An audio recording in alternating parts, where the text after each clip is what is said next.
ভালো তো ইন্ডিয়া জোটে দুর্বল করার পিছনে সবথেকে বড় আরেক ব্যক্তিত্বের নাম তো মমতা ব্যানার্জি।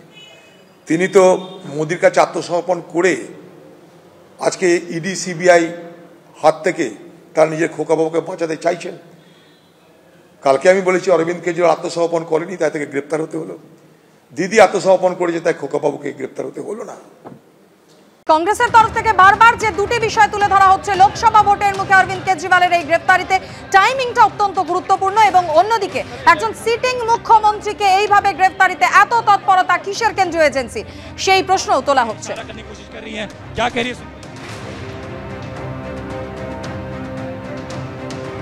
এদিকে মুখ্যমন্ত্রী মমতা বন্দ্যোপাধ্যায় তিনিও ভোটের মুখে অরবিন্দ কেজরিওয়ালের গ্রেপ্তারির প্রতিবাদে সরব হয়েছেন। তিনি লিখছেন, দিল্লির মুখ্যমন্ত্রী অরবিন্দ কেজরিওয়ালের গ্রেপ্তারির তীব্র নিন্দা করছি। বিরোধী মুখ্যমন্ত্রীদের টার্গেট করে গ্রেপ্তার করা হচ্ছে। আজ নির্বাচন কমিশনে প্রতিবাদ জানাতে যাচ্ছেন ইন্ডিয়া জোটের প্রতিনিধিরা। তৃণমূলের তরফে যাচ্ছেন ডেরেক ওব্রায়েন এবং নাদিমুল হক। দিল্লির মুখ্যমন্ত্রীর স্ত্রী সুনিতা কেজরিওয়ালকে সমবেদনা জানিয়েছি এক্স হ্যান্ডেলে পোস্ট মুখ্যমন্ত্রী মমতা বন্দ্যোপাধ্যায়ের।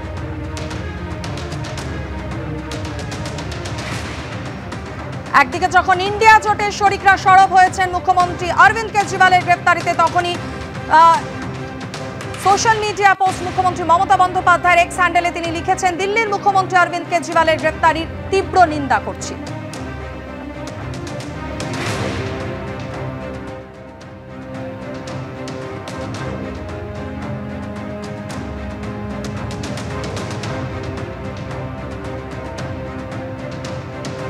আজ নির্বাচন কমিশনে যাচ্ছে ইন্ডিয়া জোটের প্রতিনিধিরা, এবং সেখানে তৃণমূলের প্রতিনিধিরাও থাকবেন বলে এক্স হ্যান্ডেলে লিখেছেন মুখ্যমন্ত্রী মমতা বন্দ্যোপাধ্যায়। এর পাশাপাশি দিল্লির মুখ্যমন্ত্রীর স্ত্রী সুনিতা কেজরিওয়ালকে সমবেদনা জানিয়েছি এক্স হ্যান্ডেলে পোস্ট মমতা বন্দ্যোপাধ্যায়। মুহূর্তে আমরা বিজেপির যে দলীয় কার্যালয় সেন্ট্রাল এভিনিউ তার উপরে রয়েছি, এবং যে ছবি আমরা দেখাবো, আম আদমি পার্টির যারা সমর্থক গতকাল এনফোর্সমেন্ট ডিরেক্টরেটের হাতে এই আবগারি দুর্নীতি মামলায় গ্রেফতার হয়েছেন দিল্লির মুখ্যমন্ত্রী অরবিন্দ কেজরিওয়াল, এবং কলকাতায় যারা আম আদমি পার্টির সমর্থক রয়েছেন, বিভিন্ন জেলায় যারা রয়েছেন, তারা কিন্তু দলীয় পতাকা প্ল্যাকার্ড নিয়ে এইরকমভাবেই কিন্তু এই মুহূর্তে সেন্ট্রাল এভিনিউর ওপর বিক্ষোভ দেখাচ্ছেন। কেউ বলছেন যে আমি অরবিন্দ কেজরিওয়ালের সাথে আছি, ভয় পেয়েছে মোদি তাই পাঠালো ইডি, এরকমই বিভিন্ন প্ল্যাকার্ড পোস্টার্স কিন্তু নজরে আসছে আম আদমি পার্টির তরফে বিজেপির পার্টি অফিসের সামনে, এবং পুলিশ অফিসিয়ালসরা রয়েছেন যাতে কোনো অপ্রীতিকর পরিস্থিতি এখানে তৈরি না হয়।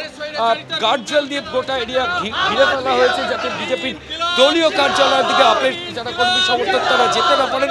একজনের সাথে কথা বলার চেষ্টা করব।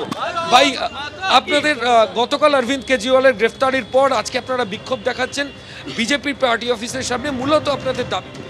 দেখুন, আজকে একটা রাজনৈতিক বাতাবরণ তৈরি করা হচ্ছে। নরেন্দ্র মোদী সিবিআই এবং ইডিকে, এজেন্সিগুলোকে নিজের পোস্টের মতো রাজনৈতিক স্বার্থে প্রতিহিংসার জন্য ব্যবহার করছে। 2 বছর ধরে দিল্লি এক্সাইজ পলিসি নিয়ে তদন্ত করছে। 500-এর অধিক অফিসারকে নিযুক্ত করা হয়েছে, হাজার হাজার রেড করেছে, 1 পয়সার রিকভারি করেছে। দেখুন তো কোনো মিডিয়া চ্যানেল আপনাদের মাধ্যমে দেখাতে পেরেছে? না, এজেন্সি দেখাতে পেরেছে। কালকে কোর্টে গিয়ে যখন থাপ্পড় খেলো, কোর্ট বলছে যে সামান পাঠানোর কি উদ্দেশ্য? Where as you are sending সামান to Arvind Kejriwal as a witness or as an accused? কোনো জবাব নেই।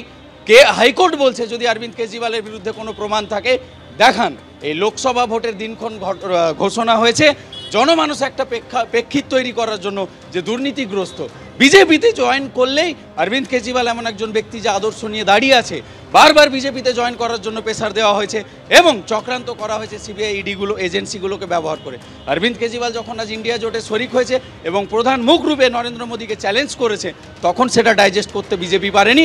তাই অরবিন্দ কেজরিওয়ালকে এবং আম আদমি পার্টিকে রুখতে এটা হচ্ছে বিজেপির একটা ষড়যন্ত্র মাত্র।